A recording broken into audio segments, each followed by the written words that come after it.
Hello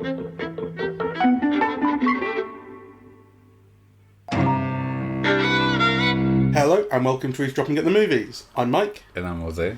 And today we're talking about two versions of the same film, but they are really about as different as two versions of the same film can be. I think Suspiria from 1977, directed by Dario Argento, and Suspiria from 2018, directed by Luca Guadagnino. This was a request from a listener called William, so thank you for that. He actually requested the new version, but we've watched both because we'd never actually seen the original. And, you know, I'm not a fan. Well, it's not that I'm not a fan, it's just I'm very ignorant. I've never been drawn to giallo or horror films. Giallo. Or horror films, or, you know, it's not my favorite mode of cinema. I mean, I've kept up with some of them because, you know, my job requires me to a degree, but it's never been an area of particular interest. Yeah, you know, I don't normally like being scared. Yeah. I mean, you know, I'm too susceptible, as you've seen, I'm too susceptible in normal movies to jump off my seat, you know, much less this kind of cinema. So actually, I didn't know much about it, and I think that seeing the Argento one, I can really understand why it's got the reputation that it has and why it's a cult film.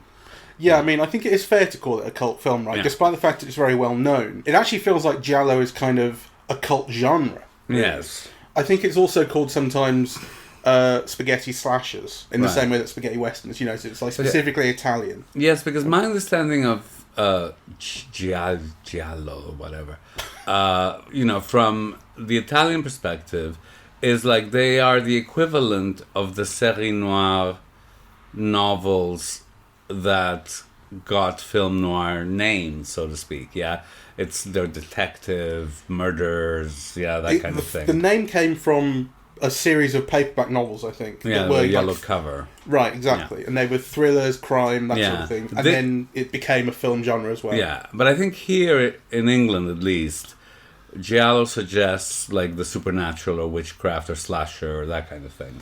Yeah, I think we really specifically think about it in terms of film and not literature, things like that. So I'd never seen it before, and I must say, like from the first few minutes, I mean, I literally went wow. Yeah. You know, because just the colors and the mise en scène, it had a kind of, you know, a poetry about it, really. And literally in the first few shots, when Jessica Harper comes out of the airport, and you see her figure reflected in the light, and it creates kind of like this little supernatural thing, that kind of, it's almost like, kind of she's walking two directions, or and very fleetingly, right? And you think, oh my God, like this is a real filmmaker, you know? And when I saw the Guadagnino Suspiria, I thought, now I understand what the fuck everyone was talking about, you know, in relation to, what's the Peach movie? Call Me By Your Name. Call Me By Your Name, because, you know, I really liked Call Me By Your Name, and I was, like, defending it, but actually, you see this, and it almost made my blood boil, really. When I wasn't bored, I was angry. Well, maybe we'll get on to that. Let's talk about the original Suspiria first. Yes. Because I had a similar reaction to you in those first few minutes. When it's in the airport, she gets into the cab. She's arriving. She's this American student who's arriving in Germany to join this dance academy. And, you know, everything up until she arrives at the academy, it's this giant red building, bright red, and it's raining outside, and there's a woman coming out, and she's kind of muttering and upset and screaming, and it's just, I loved all that, and I was really taken in by the boldness of the visuals and the strength of the visual design. And that started to lose its charm for me as I realised that the story was not very interesting. And actually, not so much that it wasn't interesting, but that it felt like the film wasn't even interested in its own story. It was very superficial and all about the visual, or audio visual. Well, I'm not sure about that, because I think the visuals in the Argento film suggest something else. Yeah. So I was really taken by the imagery. So, you know, the moment where the pianist goes to walk into the city, right, and you see what are obviously like fake official buildings, but he's in the middle of the square, you know, and then the dog is possessed and turns on him. it's almost like you feel this, like, I don't know, this existential aloneness, or like that actually, the scene itself and what it suggests goes beyond what you're seeing. It kind of reverberates, in a way that, again, I can't help myself, nothing in Guadagnino does, right? He tries to stuff it with importance, but it lacks moments like those, that you're seeing something very simple, but that it really suggests something deeper. I mean, I felt like there was nothing in Guadagnino's version that was as big a waste of time as that scene with the dog. I love that scene with the dog. No, I thought that was tedious. Are you kidding? No, I'm not kidding. Why would I kid? Because you're a kidder, babe. I mean, I think it's interesting. I think it's interesting that clearly when we came out of both these films, we had different reactions. I definitely thought that Guadagnino's version was superior to Argento's. I would completely disagree. And you're completely the other way around.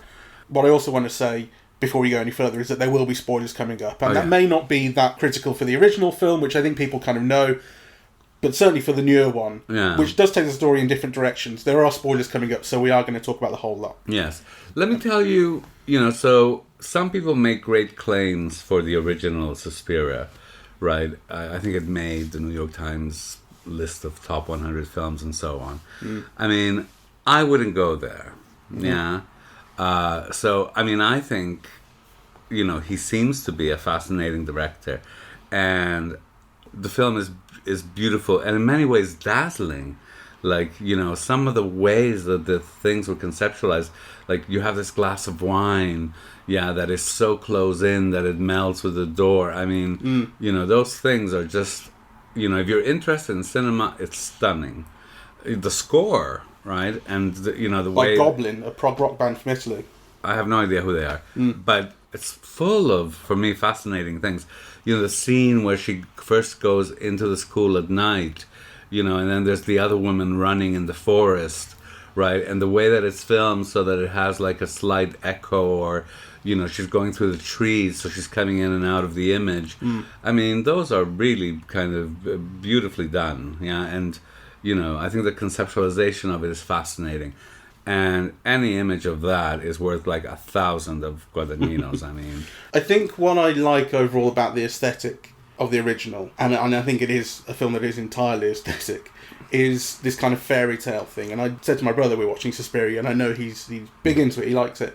And he said, fairy tale. And he said that Dario Argento apparently is a big fan of Disney's Snow White. Yes. And you can kind of see in the Technicolor the boldness of those images. In fact, I think didn't people say about Technicolor that it only did bold colours? Yes. And they used to their advantage here. Yes. And there is this kind of generalised fairy tale thing going on, but I do think it's not even a theme, it's really a flavour. Like, everything is just there to flavour the film. So you have this kind of fairy tale, it's almost like a fairy tale castle where all these girls live, and guys. And, there's that one scene where Jessica Harper's on the phone, I forget who to. There's moonlight, I think, coming in through the window, and there's kind of flower there. And it's almost like, it really reminded me of the room with the rose in Beauty and the Beast, which was, 15 years after this, but you know what I mean? Had that similar feeling. I also think, obviously it's witches, and that's pretty Snow White, that's pretty fairy tale, and, the occult. But I do think these things just flavour the film. And actually, when you try and think, is it saying anything? What does it add up to? I really don't think... I can't find more to say than it's like Snow White with murders. Well, I'm not sure about that. I think there are other things, that are being said. I'm not sure I could be cogent, and rationalize them or kind of think them through, because, we've just seen one film after the other. But for me, well, first of all, it made you feel in particular ways, and you were very attuned, to them. You were also attuned to what the film was trying to do that it couldn't quite pull off, right? So there's a kind of an amateurishness to it, right? Particularly in the acting. You get a sense that there's like all of these women who were cast just because they were beautiful and they would take their clothes off, right? And they were available, and they probably got them off some strip joint or something. So on the one hand, you have like this really accomplished mise en scène, and then you have all these awkward bits that go along with it, right? So it's not as professional in quotation marks as it could be. Its production values are mixed. Yeah. Because the production values of the visual design are epic. Yeah, they are. Yeah, they're incredible. They're incredible. And actually, and I think the laying out of themes there is like this thing in the first one about America and Europe, and this thing about being alone and orphaned and without money, and finding a community. But actually, this community is like your worst nightmare, right? Yeah. And there's also the thing of ballet being ethereal and beautiful and, aspiring, like, I don't know, almost to godliness or something. Yeah, there is something about ballet that is so graceful and light and, and of course, it ends up being like a witch's coven, right?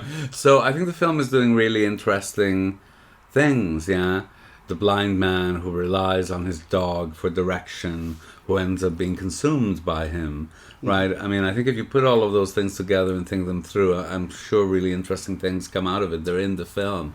And they're not only in the film, but or at least they made me feel, and with very suggestive images, yeah? So the thing with the dog in that town square, I think is beautiful. A man alone in an empty city, with only his dog to guide him, and instead the dog consumes him, I mean, I thought that was like, there's a metaphor there, right? And it kind of hit me, right? It got to me.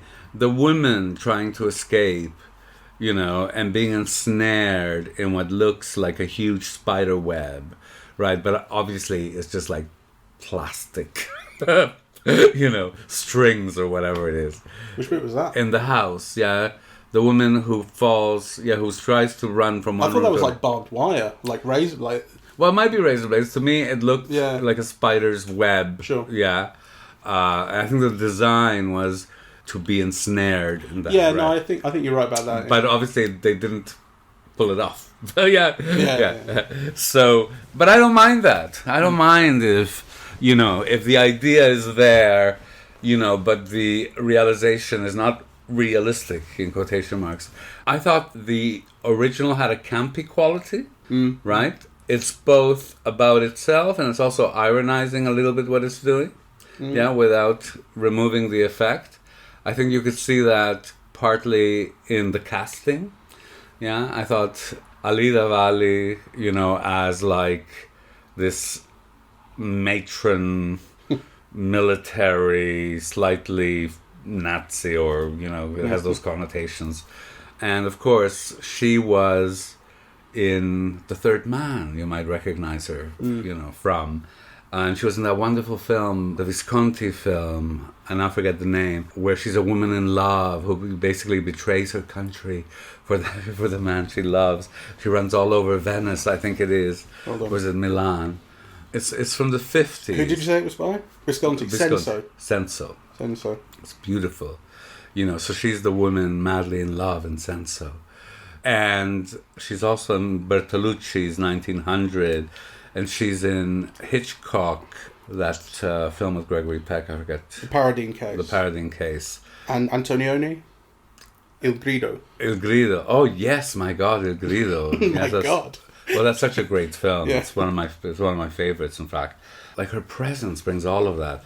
And then, of course, Joan Bennett, who I just realized, seeing the film, that I had never seen her in color. Yeah, oh, really? This is the first time, I always associated with film noir and the Fritz Lang films and the Ophuls films and and so on and so forth, and I was struck by the color of her eyes. I thought she was so beautiful. And she was very much herself in her way of speaking, and you could tell they had a low budget and she was doing reams of dialogue in one setup, and so it has all of those little problems and not very good dialogue. And then it also had Udo Kier and Miguel Bosé, which adds a further layer of campiness to it. So for me, it was full of pleasures, from the casting, to the mise en scène, to what it's dealing with, really. So I liked it very much, and I can understand why people think of it as a great film. I can definitely understand why people get attached to it, and why it had influence, and why people think of it so fondly. But I think that I had expectations of it because of that weren't met, and they were rudimentary expectations, such as I should have something to care about. Again, I think this comes down to the film not showing an interest, not feeling like it has an interest in its characters or story, to the point where I don't care about them either. I didn't feel like it was asking me to care about them. Actually, it's all about the effect. I think there's an element of truth in that, actually. But I also didn't mind because it's not that kind of film. Maybe it's just that I'm not on its wavelength, right? Maybe actually this genre of film, maybe this is common to it, and actually it's just something you have to buy into. I mean, I think so, because the majority of these films, at least in Spain, the equivalent ones, that Jesus Franco made, I mean, it's part of a whole genre whose only function is really to scare you and to show you women in various suggestive stages. I mean, in the early films, not even of undress or anything, right? And I think it's an interesting genre because they're genres of male frustration, So it's like, show me your tits and I'll kill you, basically. It's like, or like, let's get this woman naked and figure out like 25 different ways of like torturing and killing her, and So it speaks like a kind of a misogyny and a sexual frustration and, this genre, I think. Which actually this film is not quite, so it's of that genre, and it has the awkwardness and the basic premise and, kind of, it is about women in a dorm. But it doesn't go in that prurient, misogynist direction, that so many of them do, No, it's a tonal quality. Yeah. Because on the core of it, you could say, well, it's women dying and women being perpetrators. Yeah. And like you could read that very clearly as misogyny. Yeah. But it's a tonal aspect. It's an attitude as well, and that's not conveyed. That's not conveyed in tone by the film. So I think all of that makes it really interesting to me.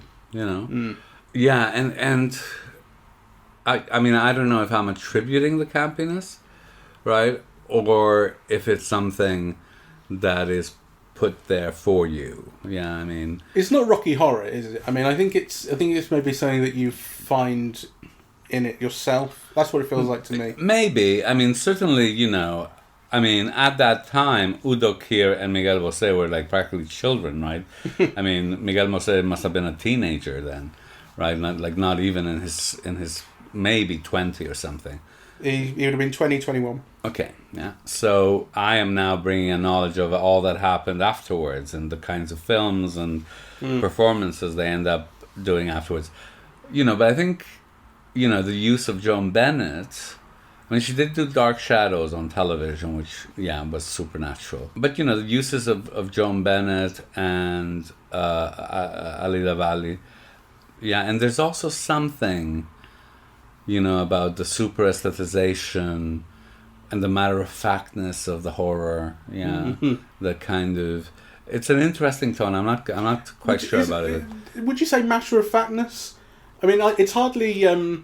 It's hardly sort of anatomically. It's just. I mean, it's really ramped up. It's really ramped up. But what I mean is, maybe matter of fact. Well, it's quite gruesome. It is. It's quite florid. So it's true. So let me rephrase that. By matter of fact, I mean that that it's going to happen. Right. Right. And they find ingenious ways of presenting it to you that, in a certain way, surprise and delight. The whole beginning, with the two women and, one of them ends up kind of falling through the glass ceiling, and then somehow the wire gets caught in her neck, so she gets hung. I mean... The glass ceiling, now, that could be a metaphor. Well... Falling through the glass ceiling. I'm not sure. So, by matter of fact, I mean that it's expected that, every so often you're going to have one, a woman being killed in a certain way.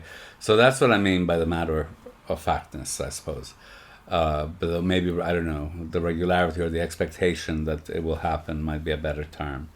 And I thought the ending was like amateurish and genius, right? So, I mean, this whole clue about the flower, it felt like an episode of, what's the Angela Lansbury program? Murder, She Wrote. Oh, the iris. The clue was in the iris. I mean, that was so dumb, right? And then there was also, like, I thought, when I was a student, I knew people who decorated their rooms like that. Right? They painted their walls mauve. Right? So it had that kind of homemade quality, but I was with it, and I thought it was like kind of conceptually so interesting. These secret doorways, this passageway. Where are they going to off? You initially kind of said, I mean, we were talking about who was going to be like The murderer, right? I mean, I thought, well, it has to be one of the women because there were no men with unimportant enough character, right? But it was like a dude's hand. That's what I was thinking. Like at the start, it seemed to be like a bloke's hand that was coming in from out of frame to do some stabbings. Yeah. So I think you're minimizing now the effect of that because I didn't know they were witches. Right. Well, you did say, because I said, I reckon it's probably Satan. What about you? And you went, no, it's got to be witches. Well, I think at a certain point in the narrative, it's, it's got to be witches. But, I think all of that developed organically and to me was, relatively a surprise, right? And, and this idea that it's an old witch who's been living there since the 1830s and who basically needs a new body or something is how I understood it. Yeah, I think so. I found all of that kind of interesting. I don't want to make too great. It's hardly original, really. The sacrifice of a young girl to take over the body. No, I mean it's not original though. I don't know where does it date from. I mean, well, I think that it's one of these things that harks back to these old. I think fairy tale kind of stories. Yeah, actually, I think they're middle. They actually run. They're Middle European ones in a way, right? Like Dracula and so on. So I thought the whole thing with the Romanians was really interesting. The fact that it was a coven, the look of the women, and working in the kitchen when they heard something, they came out with a butcher's knife. I mean, I thought all of that was great fun. Especially in Germany as well, I think, because that is kind of what the Brothers Grimm are German, and that is the kind of seat of a lot of the imagery. Yes. That it draws on. Yes. So I like that. I didn't mind the awkwardness or those moments of amateurs. In fact, I do think they add to a certain kind of campy quality, which I also enjoyed. The dubbing is part of that as well. Because at the start we're going, is it English this? Is it? Because it was dubbed in English. And, a little bit of rudimentary research reveals that actually Italian cinema of this time, people just tended to... They were often cast with actors from many, many different countries, as this is. People would say their lines in their own language, and as the films travelled around different countries, they would be dubbed into those languages. Yeah. So really, there's no... You're thinking, should we watch the Italian version or the English version? There's no real sense of a dominant version, actually. Well, there might be for certain kinds of films, but actually not for others. And I do think it's a mark of a sophisticated viewer, and certainly of a critic, if you're going to be adequate in the job at all, that you have knowledges and expectations of different types of cinema, and kind of you don't assume, the same ones for this type of cinema than for that type of cinema. And actually you could argue, that like in a lot of Hollywood cinema, a kind of a professionalism, because for a glossy, big budget kind of expert look, all you need is money, right? So you learn to look at those films in a different way, and actually having that glossy professional look and feel can often hide a paucity of ideas and and so on. So you don't go into this type of European 60s and 70s genre cinema, which by definition was low budget, with the same kinds of expectations, and they would all have been dubbed, so the sonic qualities would be very variable. But that's a minor flaw if it's compensated by imagination and ideas. It would be interesting to try and find out the budget, but a quick search isn't giving me anything because you say by definition it would be low budget, and certainly in comparison to Hollywood. I think, in fact... But, Argento was a successful filmmaker by this point. He was a successful filmmaker. I read in Wiki that, the film had money from one of the studios, and might have been 20th Century Fox. So, it would have had a higher budget than most films of this type, which explains the casting, right? But nonetheless, I'm sure it would have been made for a budget, And it was also quite successful in the States, I understand. I read in the Wiki page, I think, that... Fox acquired the rights, so I think that seemed to happen after it was made. Okay. And then it released it, and it was the 7th most successful Fox film of the year, I understand. Despite initial reservations based on violent content, the film's American release was commercially successful and proved to be Fox's 7th highest grossing release of the year in theatrical rentals. There you go. Of all of Argento's films, Suspiria was its highest grossing in the US. So my memory's not as bad. So... Is that memory of a thing long past or something that you read 20 minutes ago? Caught out again.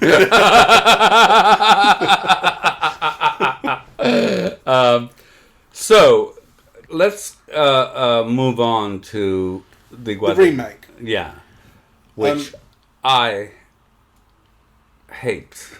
Is there nothing you like about it? No, of course there's many things I like about it. I really like Dakota Fanning. Dakota Johnson. Who grows on me, because I at the beginning of the film you think, oh, she's so wan and uninteresting, and she becomes more and more interesting as the film progresses, I think. That's the same as she is in 50 Shades of Grey, which is a surprisingly good film. The sequels, not so much. But the first one, honestly, worth a go. Well, I haven't seen it. Yeah. And I love Tilda Swinton in the role as the witch, because she's also... The Doctor. And she's quite good as the Doctor, though I think, why? Right? Yeah, because she's playing this aged male doctor under a lot of makeup. Yeah, why? Like, I actually, I'm trying to make a connection. Why have the same character?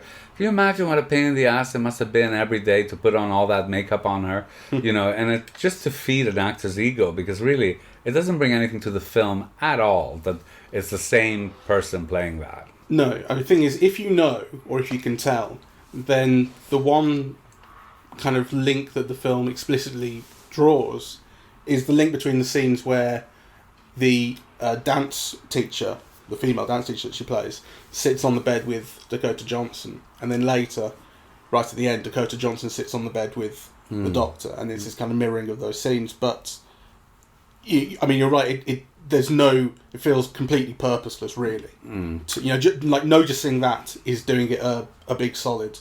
Yes. It doesn't need it, right? It could just be, you could have cast an old man. Yes, you could have. So let me ask you, what did you like about it? I think it's much more ambitious, and maybe that's... ambitious, yes. But... maybe that's to be taken for granted, because what is the ambition of Argento's Suspiria? It's to thrill. Yes. It's like a ghost ride. Actually, it reminded me to some degree of Drag Me to Hell, which I know you love. It's this kind of allegory of corporate America. And it doesn't have that, I don't think. I didn't see a way to read it as kind of deeply allegorical or anything. But the thing that Drag Me to Hell had that I think the original Suspiria has is an assault on the senses. Right, that opening scene of Drag Me to Hell was just... in the cinema, it was devastatingly loud as this kind of portal to hell opens up. You thought, oh my God, what's going on? And actually, the thing I ended up not liking about it was that it just didn't stop. Throughout the film, just noise and flashing lights all the way through, like a ghost train, right? I think the original Suspiria is much more successful than that at using its visuals to thrill. This doesn't have that ambition. The ambitions that the new one has are to draw links between, I think, the modern world, allegorically, and the world of 40 years ago, where it's set in 1977, and the world 40 years before that. Yes. In the beginnings of the Holocaust and the beginnings of the war.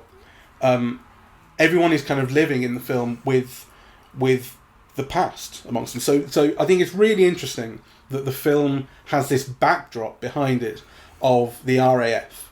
The Red Army faction, also known as the Baader-Meinhof group or Baader-Meinhof gang, who are these radical left militants in Germany at the time. And it's set explicitly during the German autumn of 1977, which was when you were remarking that you remembered this. Yes. This... the hijacking of the Lufthansa hijacking of a plane and taking prisoner, kidnapping of a high-ranking German official who had been a Nazi. Yes. Because the thing is, they were furious about the fact that so many Nazis and Nazis of high ranking were still in positions of power. They hadn't been a purge. There hadn't been real denazification. I know. And they had a lot of support, right, until they killed that guy. I know, but you see, now you're reading kind of... what does this have to do with witches? Well, yeah. The thing is, but the thing is, it's not an accident the film is set with this background. No, it's not. And people are dealing with their past and so I am about to agree with you that it's not being too generous to notice that the film wants to draw these links. Exactly. We know the film wants to draw those links. Right. And it's not being too generous to give it some credit for trying to do that. I think it is being generous. No, I want to do the opposite. I want to attack it for trying to do that. So, because I think it has nothing to do with the center of the story. Unless you want to do something really banal with it. To talk about the evilness of witches, which is like mythological and so on in relation to actual real historical events, which is I don't think it is trying to do that. I think that would be too banal as well. Well, and insulting. I think it is. It is insulting. What I was going to say. Why put it there at all then? What I was going to say was it's not too generous to see that it's trying to do these things. It is too generous to help it get there. To put in so much work to help it make those links in your head. Yes. Right? I think the film could do it more explicitly and better. But I think you have this thing with the witches about this power struggle, right, between the witch played by Tilda Swinton and the witch you eventually see. I forget the name, Mother, whatever her name was, who's the really desiccated, ugly, odd one, who wants to take Dakota Johnson's body, right? It's connected to dance, right? Because like this old witch that you finally see at the end, she has no beauty in her anymore, no beauty in her life, and she explicitly denounces art in a line of dialogue, right, where she spits it at Tilda Swinton. It's not art, she says.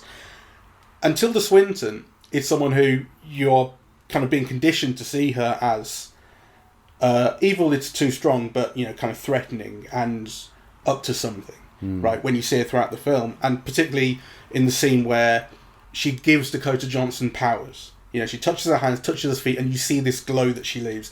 And then, as Dakota Johnson dances, she kills this other student who's trying to leave, basically, right? And I think it's a brilliant scene, the way I don't like it. Cuts across space.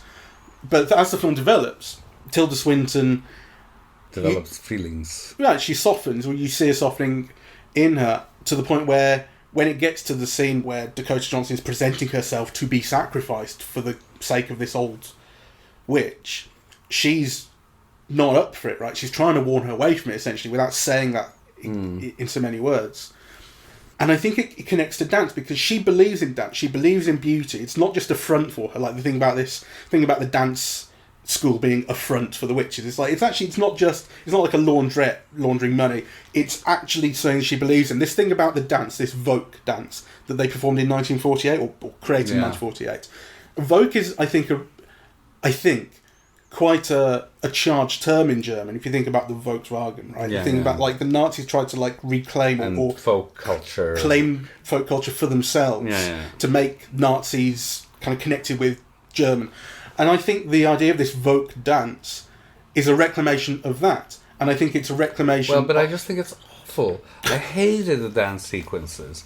I mean, this guy couldn't film a dance if his fucking life depended on it. I knew you were going to say this, and I disagree with you. Well, what's good... I'll tell you what's bad. What you're going to say about what's bad is that you don't see any moves completed. No, that's not what I was going to say. No. Really? Then I can't predict you here. I was so sure that was coming. What I liked about the dance, particularly the Vogue dance, which you do see performed, is the intensity of it, and that there's something else going on during it. It's not just about the dance that you're seeing; it's about the looks that characters are sharing with each other, and the information, or the kind of whatever it is, just the characters exchanging things between them. I thought the filming of it was amateurish in the extreme. Yeah, go on. You got no sense of formations. The camera was plonked normally far away. In the last sequence with the witches killing each other, where you had all of this frenetic dancing, it was like a super wide angle shot where you were meant to see the formations of the dancers, but really kind of far away. And, with the dance not being conveyed at all, neither the dance nor the choreography nor anything was having an effect. The guy doesn't know how to film dance, even for effect. So I thought those two scenes, three, the rehearsal dance, the dance where the Joseph character comes to watch, and the final thing with the coven, is amongst the worst film dance I've ever seen. I think that the dancing in the coven is not great, but I also think it's really not the point of that scene. But I agree that it's not like showing the dancing off. Well, it's not just that it's not showing the dancing off, it's that it's not using the dancing expressively and purposefully to use, the rhythms and to find angles and camera movement to evoke something in the audience. The dancing there is just kind of contributing to a particular plot point without getting the audience feel, through the dance itself, which is a waste of the dance. No, sure. So I thought that, I think the vote dance is much more successful, and I think it's really interestingly choreographed. I think it's maybe it's because you maybe come to it with some expectation of it being ballet, maybe unfairly, but it's really not. It's earthy and it's quite vicious. It's got good dancers. It's got interesting choreography. The director doesn't know what to do with it at all. I think there's a huge variety of camera angles. Well, but let me give you an example, because, there is a huge variety of camera angles. Too many of them. And none of them kind of effective. I mean, there's that whole scene where she says, I want you to jump. I want you to feel like it is to jump. You have to do this and extend your leg, or, a better director would have made you feel it when the girl was doing it, And here it's like, first flat, you just see a close up of the feet, blah blah. Then you see her in the air, blah blah. But nothing evokes that feeling of what it is to do that, or actually what it is to be constrained from doing that in the beginning. I agree with that. I agree with that. So, but I wasn't amateur even thinking. night and Dixie when it comes I wasn't even thinking of that, because I wouldn't have called that a dance scene. That's rehearsal. Maybe that's splitting hairs. I think of a dance scene as the dance, scene where people are dancing. The people are dancing in rehearsal, right? Yeah, like, she's jumping. I mean, that's a jumping scene. There's stuff that preceded that and stuff that followed it. So at that moment, the teacher's not happy with her jump and makes her do it and over and over and over again. It becomes a big dramatic point. So actually, a better director would have expressed it, through the dance and visually. I think that scene could have been better, certainly. I mean, I agree with you, and I think it could be filmed better in all the ways you say. I would, because it's not a set piece, right? That's what I would consider a dance scene, a set piece. Anyway, I think to kind of finish that overall point I was making about, where the witches connect to the kind of historical guilt or the kind of evil that lives in them. That's kind of it. Like, there is a feeling with that old witch of the corrupt higher up. Like, it's not unlike the corrupt higher-ups in the German system still. Yeah, I think you're reaching. Well, that's the thing, right? I think that's where I think it is being too generous to make that link in a way that the film is forcing me to. Yeah, because if you follow it consistently, you can't make it. Because what happens then is like Suspiria wins everything. She wins the battle of the witches. But, witches and evil still exist in the world, right? I think it's interesting that witches aren't explicitly evil in this. Like, there is something, they definitely do bad things. They have got up to bad things, and you see it throughout the film. But it's certainly the case, maybe not certainly, I think it's the case that they're not explicitly coded as evils in the world. Well, they're certainly killing a lot of people in very painful ways throughout the film. They are. So nice they're not. There's something that, like I said, I think the dancing in particular is that there's something about resistance in it. Like this vogue thing is about kind of resistance to what the Nazis try to take from us. I mean, I think the whole Nazi thing, it doesn't work. I also think the whole setting it in the 1970s really constricts the film. It looks grey and flat. They're trying to symbolize things. So it's very significant. Part of setting it in the 70s is that you have the Berlin Wall throughout, right? So, these people are all living in a kind of a prison, even when they're outside. It's kind of, you see the wall. And you think, okay, well, what about the wall? How is our protagonist imprisoned, even in her thoughts? You can't, like the film is putting all these things there, and then you just can't connect them. The thing that's more interesting than the wall, which I agree, I didn't feel anything was really made of, was the banners outside the doctor's flat in the kind of courtyard where he lives, because they're these explicitly left-wing resistance flags in support of the RAF and so on. And he's an interesting figure because I think he's someone who you are probably supposed to see ambiguity in his history. No, the film offers contradictory things. I just think the film could have lost that character, to be honest. I thought, another character overladen with, symbolism. Because the story basically is that he waited too late to get his wife out of Berlin. She couldn't get home to get her papers proving she was an Aryan, and died in a concentration camp. And he's felt, he hasn't known what happened to her, and he's felt guilt and shame ever since. I mean, it's a film that's really trying to do too much and offers too little, and has too little artistry. There's not a single image worth looking at. I thought the use of the music... I think that's so unfair. No, it's not. So unfair. No, it's not. So unfair. The stuff. I mean, it's kind of a dispassionate statement. Well, name one. Name one. Well, name one. I already told you. I think the scene where through telepathy or telekinesis she kills the other girl. Oh, I hated is that. brilliantly put together. I don't think and brilliantly conceptualized. I don't agree. I mean, it's cross-cutting. Yeah. From one to the other. It's like absolute basic. What's wrong? That's such a non-argument. It's so basic. So much filmmaking is just filming a person, filming the reverse shot. It's basic, but you love it. That's not a fair criticism. Well, if it works, I love it. But I didn't think it was particularly distinguished. It wasn't evoking anything. It wasn't even evoking much of a connection, or how the suffering of one was either intentional or unintentional by the other. The linking between them, particularly in what we get to know subsequently, that she's the big bazooka of all witches. I mean, she must have been feeling something. She must have been knowing that this was happening. I mean, something could have been hinted or foreshadowed, or it's a really flat scene. Well, I think it's a very I think basic it's worth scene. a second viewing, and I would be interested to see it again for that revelation, to see if it does kind of crop up here and there in ways that you didn't notice. Well, I think that for me that scene is about the weaponization of a woman's body. I think that's interesting, and I think that links in. Is interesting. I think that links in with dance and the way dance is conceptualized by the Tilda Swinton character as powerful. I think the thing that's deadly, because here dance is being used to kill somebody. Yeah, but also in that folk dance that is a kind of centerpiece, it's powerful for a different reason. It's powerful artistically, right? And I think something that's interesting generally about witches and witchcraft is the idea that it's an expression of female power that doesn't require male permission to have, and that's why it's so threatening to men. Well, yes, and I think that's why it's so interesting. And therein also lies my criticism of the film. Because the film likes to have it both ways, right? It kind of, some of the feminist elements in it come from some of the things that the witches say.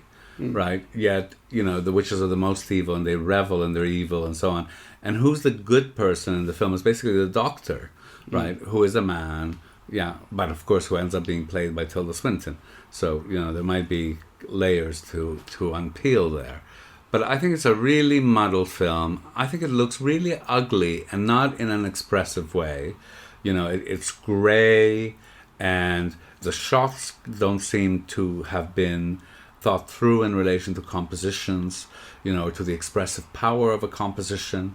I couldn't detect any patternings, and I hated the look of it. Yeah. Saving all the colour till the end, though.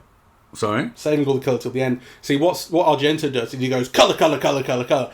And what Guadagnino does is goes, no colour for 2 hours. And then at the end, everything is blood red. Yeah, but it needn't have been that ugly, and you were saying, well, that's the way Berlin is. But I said that with a bit of I didn't entirely seriously. No, we were talking because the image was so grey. Yeah, and you said but that's the way Berlin in 70s. And Berlin is grey, but they were fucking indoors, right? It's grey, and you have these young girls with ambition that are being manipulated, and there's witches, and there should be all this intensity.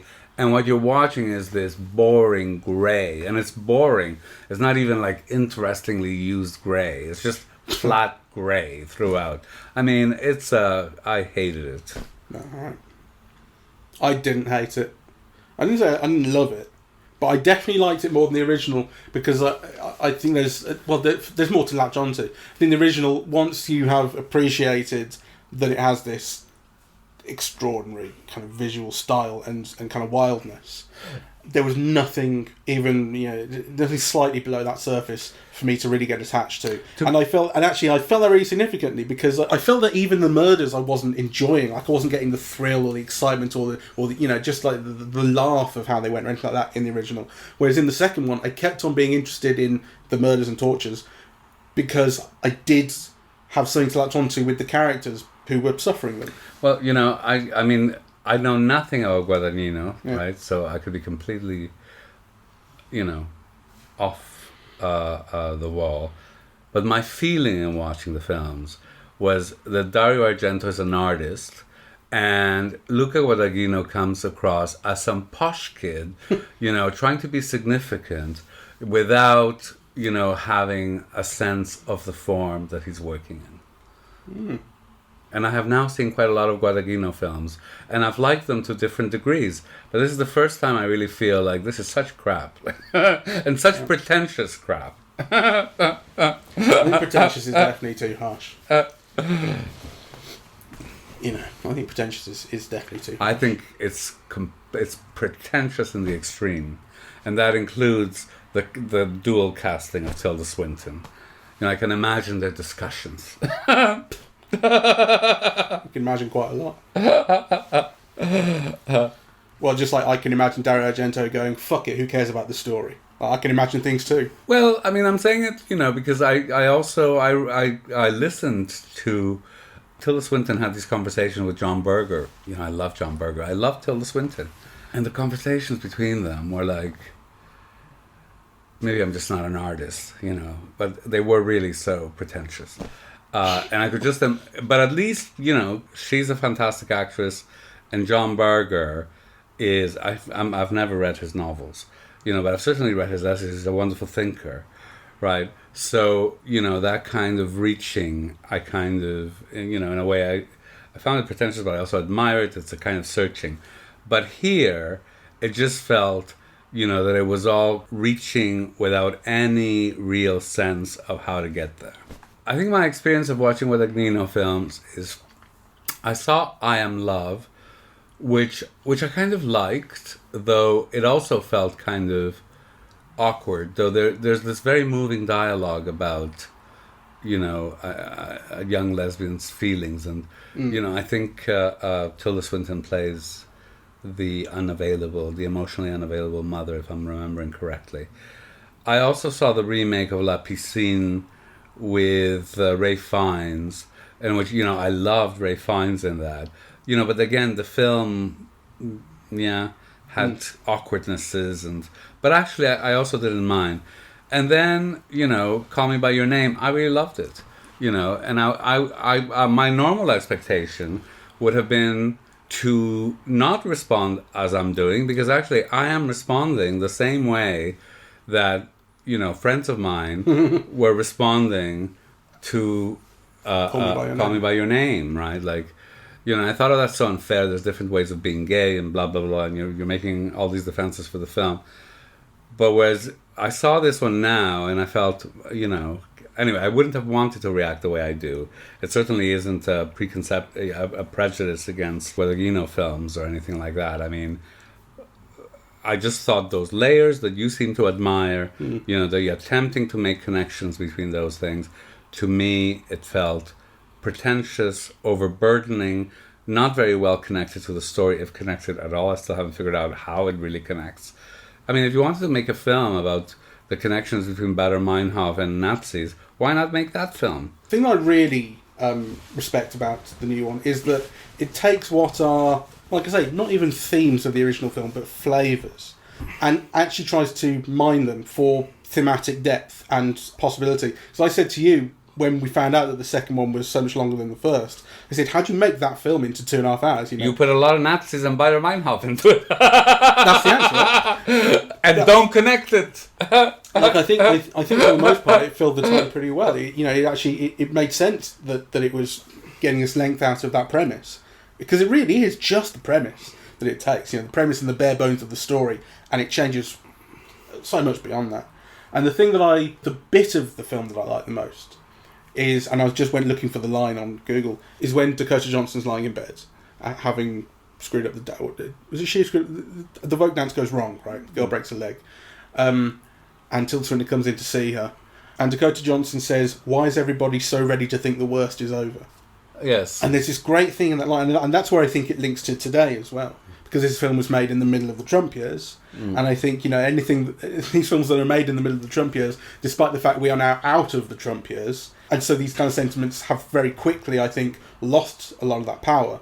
They really, really speak to the feeling that we had in those Trump years of, you know, how much worse things can get. And that speaks to back in 1937, the 40 years before the film is set. Well, let me throw something at you, because you see, if you wanted to make the film like that, you could have connected the story to anything contemporary, because, you know, it's not as if in the 20th century, you know, the Jewish Holocaust was the only Holocaust that we've had, right? Like, you know, we had the Armenians before, and then, you know, Cambodia, and so, I mean, you know, it seems like every 10 years somewhere in the world, yeah, there's kind of like some mass killing of an ethnic group, or, you know, or a minority of some kind, you know. So to set it in Germany, to set it in those two particular periods, yeah, if what he wanted to do was like through the story, because you have to think, why choose Suspiria anyway? What does Suspiria bring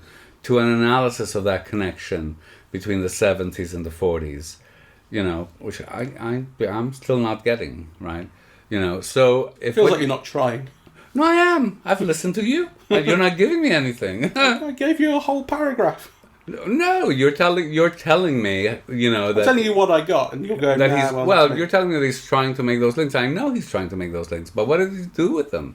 And you agree with me. You well, no, said I mean, you did. It's an expression of the cultural past that we live with, and the feeling of not getting rid of them. And that line, why is everybody so ready to think that the worst is over? The feeling of, you know, like where we are now, things can't possibly get worse. Well, actually, they can. There are all these kind of paths laid out ahead of you, and so many of them are worse. Well, I mean, I agree that, you know, I agree with that sentiment, you know, but how the film works it out thematically, I don't see it. I don't get it. You know, so, you know, that's an interesting line in the film. But, you know, where does the big blow up with all the witches come in relation to that idea, if that's a central idea in the film? I don't see it. You know, the same way that I don't understand, because, you know, so you made the connection between that scene and the scene with Joseph at the end, and, you know, Suspiria. Based on the casting, yeah. Yeah. But also, you know, well, at least now from you saying that line, the line in the other scene was, you know, we don't need your guilt or your shame. Yeah, we need guilt and we need shame, but not from you. But not from you. So, well, actually, I had misread the line, because I think this thing about needing guilt and shame is an interesting kind of thing. Is that what the film is saying? But then, you know, what does that... all that dance with the witches in the last number have to do with, you know, guilt and shame? Well, the dancing after she's exploded all the witches who voted. No, at the moment that they're all exploding, and, you know, she kisses them all, and the devil comes out. I don't get, you know, I don't get it. She's got the devil on her side. She's powerful. I think that the line about needing guilt and shame, but not from you, I quite like, because I read that as setting the Doctor free. Like, yes, I like that as well. She's told the Doctor the truth about what happened to his wife, and he will forgive for that, and then immediately lets him free of it by removing all his memories. Yeah, yeah. Although I did then think, you know, he's going to be treated as an Alzheimer's patient and be sent to a hospice. Like, he could be better for. Well, I think he only erased the memories of the covens. Yeah, but the nurse comes in and he says, "Who are you?" I know, but then... And then you're like, oh, God, it's going to go very badly for him. Anyway, let's wrap it up, really. So, what your last paragraph on it? They're both worth watching once. The original film is so easy to see why it's as renowned and influential and respected as it is. I'm not sure I've ever heard anyone say, but beyond that, it's pretty thin, isn't it? And I think it is. Well, I'm not sure it is. I'm not saying that it isn't, but I'm not sure that it is. But I found it visually and conceptually dazzling, right? Like, you know, it's a real kind of filmmaker with control of his medium, who's, if not his means, you know, who's making it. I really did find it, like, you know, gobsmacking. Yeah, like literally, I, you know, went wow several times. So I loved it. I'm not sure I'd see it again either. You know, like, I'm not that interested myself personally in the genre, but the Guadagnino one upset me. Well, the Guadagnino one, I would say, I respect its ambition, and I respect, you know, what it's drawn out of what I think is very thin original material, and where it's found places to kind of insert themes of its own interest. I do think you do have to meet it more than halfway in building out those kind of metaphors and links for yourself. It could be a better made film, but there are lots of things I liked about it. You're so generous. Well, you're just you're tired. It's gone midnight, and you're grouchy and need a glass of Ovaltine. That's probably true. All right. Thank you very much for listening. We're eavesdropping at the movies, and we are on Apple Podcasts, Google Podcasts, Spotify, SoundCloud, and YouTube. On social media, we're on Facebook and Twitter, and the website is eavesdroppingatthemovies.com. Thank you very much for listening. Bye bye.